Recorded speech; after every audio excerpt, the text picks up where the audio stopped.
ਮੋਦੀ ਦਾ ਦੀਪ ज्योति नाल लाड। मोदी दा दीप ज्योति नाल लाड।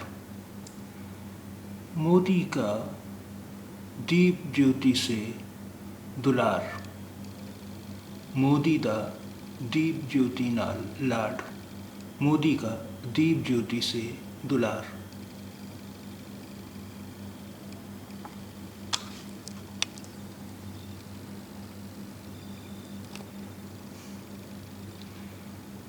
प्रधानमंत्री नरेंद्र मोदी नवी दिल्ली स्थित अपनी सरकारी रिहाइश उत्ते गां दी वछी दीप ज्योति नाल लाड लडाउंदे होए इस वछी दा जन्म प्रधानमंत्री दी सरकारी रिहाइश उत्ते होया है।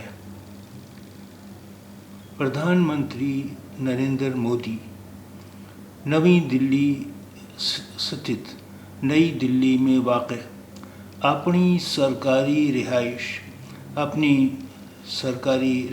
गाह